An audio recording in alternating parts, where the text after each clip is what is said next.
Bonjour tout le monde, c'est Monsieur Lugix. Dans cette vidéo, nous allons introduire la trigonométrie. Nous allons expliquer d'où cette matière vient et euh, comment est-ce qu'elle a été introduite et comment on l'a introduite de façon générale au niveau du lycée ou bien au niveau du secondaire. Alors la trigonométrie, mais vous entendez plusieurs parties dans ce mot. Vous entendez la partie trigono et la partie métrie. Alors, trigono fait référence à un cas particulier de polygone. Un polygone, c'est une figure mathématique qui contient autant de côtés que d'angles. Et là, ici, on va s'occuper de celui qui a trois côtés, donc trois angles. Et donc, ce n'est pas étonnant qu'on va discuter de triangle. Métrie fait référence à la racine grecque métros, métron, dont le but, qui veut dire en fait relation entre.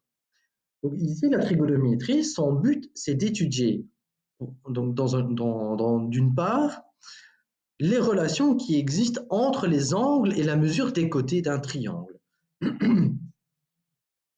Alors, à la base, ce sont les premiers à avoir analysé ces relations entre les angles et les mesures des côtés d'un triangle. Ce sont les Sumériens et les Babyloniens au troisième millénaire. La trigonométrie en elle-même n'existait pas, on ne connaissait pas les notions les noms de sinus, cosinus et tangente, comme on va en discuter dans les prochaines vidéos. Mais s'ils avaient remarqué qu'il y avait quand même, je vais dire, lorsqu'on considérait plusieurs triangles qui étaient plus emboîtés les uns dans les autres, ils avaient remarqué qu'il y avait une relation entre les côtés de ces différents triangles et plus précisément des proportions entre de mesure des côtés et les angles. Alors, plus tard, au niveau du deuxième siècle avant Jésus-Christ, c'est Hipparque, un grec, qui va vraiment fonder la trigonométrie comme une matière à part. Donc, la trigonométrie, avant, elle était combinée à l'astronomie, il n'y avait pas de différence, mais lui, il va vraiment scinder la trigonométrie comme une matière à part. Et il va se baser sur les connaissances des Sumériens et des Babyloniens. Alors on pourrait déjà se dire, mais au troisième millénaire, dans quel but est-ce qu'on a besoin de triangles, outre le fait d'avoir ces connaissances scientifiques? En fait, le but de ces Babyloniens et de ces Sumériens, c'était purement religion. Le, Leur but, c'était d'analyser le ciel et de pouvoir contacter les dieux. Et donc, ils ont utilisé la trigonométrie pour analyser le ciel. C'était ça leur but, et les Grecs ont continué dans cette voie. Alors, d'autres civilisations plus tard ont continué à contribuer de manière significative à la trigonométrie. Alors, dont un fameux grec qui est hyper connu, qui est Ptolémée, qui a vécu à Alexandrie. Et Ptolémée a découvert pas mal de relations, dont celui de l'angle double ou de l'angle demi, l'un des deux. Si vous connaissez l'un ou qu'on connaisse l'autre, c'est OK. Alors, les Indiens ont contribué à la trigonométrie via Aryabhata. Alors, lui, c'est vraiment, sans avoir introduit la notion de radian, on verra plus tard que le radian, c'est une autre unité d'angle, eh bien, il a approché la notion de radian, qui est une autre unité d'angle et qui a beaucoup plus de sens que les degrés qu'on utilise de façon habituelle. Et alors les Arabes, via Al-Khwarizmi et d'autres scientifiques arabes et érudits, ont aussi contribué de manière significative. Alors il y a aussi Al-Kashi avec son fameux théorème. Euh, En fait, c'est eux ont découvert d'autres relations en trigonométrie, mais on en touchera un mot plus tard. Alors nous, on va partir de la constatation des Sumériens et des Babyloniens, on va partir de là, et on va en fait remarquer qu'on va pouvoir y appliquer le théorème de Thalès. Alors, si vous ne rappelez plus du théorème de Thalès, je vous mettrai un lien vers une vidéo explicative. Et donc, je vais tout afficher et je vais afficher la figure qui nous intéresse. Le but, c'est donc d'analyser les triangles et on va commencer par les triangles les plus simples. Et les triangles les plus simples, ce sont les triangles rectangles. Alors, ce qu'on fait, c'est que on considère des demi-droites qu'est-ce que ce sont des demi-droites? Ce sont des droites qui ont un début, mais qui n'ont pas de fin. Donc, par exemple, ici, on a deux demi-droites que j'ai appelées petit d et petit d'. Donc, elles ont un début au point P, mais comme vous le constatez, elles filent vers l'infini. Au niveau de la première droite, je choisis des points au hasard, purement au hasard. Alors, bien que ici, on pourrait penser qu'elles sont situées à égale distance, mais en fait, on peut les choisir au hasard. Ce que je fais, c'est que je vais considérer ce qu'on appelle leur projection orthogonale sur l'autre droite. C'est-à-dire, je vais regarder, je prends un point, je pars de mon autre droite ici, et je prends la perpendiculaire à la droite ici des prix. Donc, je crée des nombreuses perpendiculaires, comme vous pouvez le constater au niveau du schéma. Et alors, ce qui se passe, c'est via cette construction, eh bien, on remarque que j'ai plusieurs triangles rectangles qui sont emboîtés les uns dans les autres. J'ai celui-ci, j'ai celui-ci, j'ai celui-là, j'ai celui-là, et je pourrais continuer de façon infinie. Alors, qu'est-ce qu'on peut tirer de cette construction? Tout d'abord, du fait qu'on considère les projections orthogonales, on remarque que les segments A', B', B', C', C', et ainsi de suite sont tous parallèles entre eux.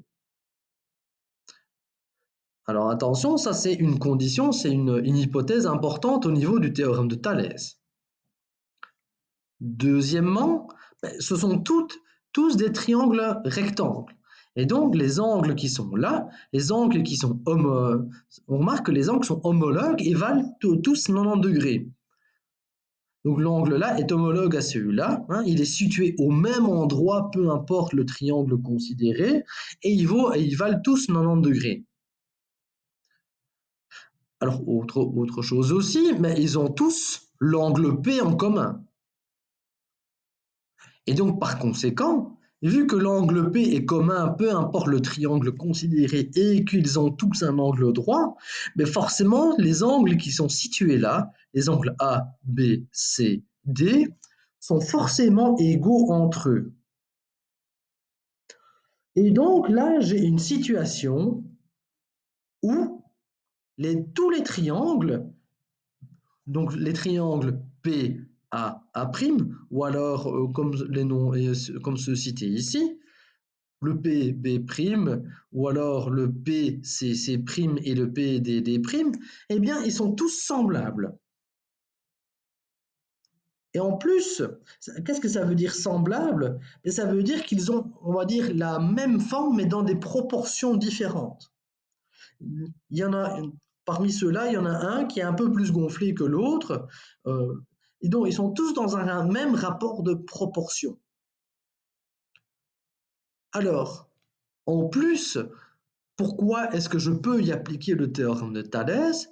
Parce que j'ai ici deux droites, ici des demi-droites, D et D', qui sont coupées par des droites qui sont parallèles entre elles. Et donc, puisque je peux appliquer le théorème de Thalès, on peut donc conclure une série d'égalités entre plusieurs fractions. Donc, par exemple, si je considère le rapport entre A', et PA, donc ce côté-là, la mesure de ce côté-là divisé par ce côté-là, eh bien, il va forcément être égal par le théorème de Thalès. On regarde le côté qui est homologue à celui-là, ben c'est celui-là, hein, c'est B', divisé par le côté, la mesure du côté homologue à PA. Ben, PA, c'est quoi le côté homologue à PA dans le deuxième triangle? C'est PB. Et je peux continuer ainsi de suite. Alors, étant donné que par triangle, j'ai trois côtés différents, ben, je peux jouer avec deux autres segments. Par exemple, je pourrais facilement jouer avec ce segment-ci et ce segment-ci. Et j'aurai une série d'égalités du fait du théorème de Thalès. Et remarquez que je considère à chaque fois les côtés homologues, hein. Donc ici, le côté homologue à P, A', dans le deuxième triangle ici, c'est P, B'. Donc dans le troisième triangle, ce sera P, C'. Pour ce qui est de PA, PA, PB, PC, etc., etc. Alors, je peux encore considérer une troisième égalité, une troisième fraction. On va stopper là, mais on comprend l'idée. Et donc, si je fais ce côté-là divisé par ce côté-là, il va forcément être égal à ce côté-là, à la mesure de ce côté-là, divisé par la mesure de ce côté-là, etc., etc. Et, ici, la série de fractions, peu importe quel triangle je vais considérer, ça me donnera la même valeur. Hein. Rappelez-vous, les triangles sont semblables et ils sont dans un même rapport de proportion. Il y a un même rapport de proportionnalité entre eux. Donc, ces fractions-là, peu importe le triangle, va me donner le même résultat.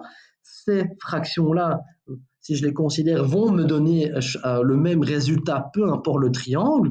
Et ces fractions-là vont me donner le même résultat, peu importe le triangle choisi, qui est rectangle, attention. Et donc, d'un côté, on a des rapports de fractions, on a des fractions qui sont égales entre elles, qui sont constants, qui nous donnent un même résultat constant fixe.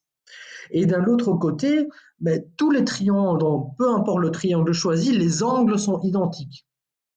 Ça, c'est le slide précédent. Et en mathématiques, ce genre de coïncidence, ce n'est pas possible. Il doit y avoir forcément un lien entre chacune de ces proportions et les angles du triangle considérés. Et c'est pour ça qu'on a créé la trigonométrie. Les nombres trigonométriques, comme on va le définir dans la prochaine vidéo, eh bien, ce sont justement ces nombres trigonométriques qui font le lien entre les angles d'un triangle et les côtés, la mesure des côtés de ce même triangle. Et donc, ce qu'on va faire, c'est qu'on va se fixer un triangle. Donc, on vient de remarquer que peu importe le triangle choisi, ça va me donner les mêmes angles. Donc, je vais m'en fixer un et on va définir ces nombres trigonométriques. Et donc voilà, si vous avez bien aimé cette vidéo, likez-la, partagez-la si vous pensez qu'elle peut aider quelqu'un à comprendre d'où provient de la trigonométrie et à quoi elle a servi.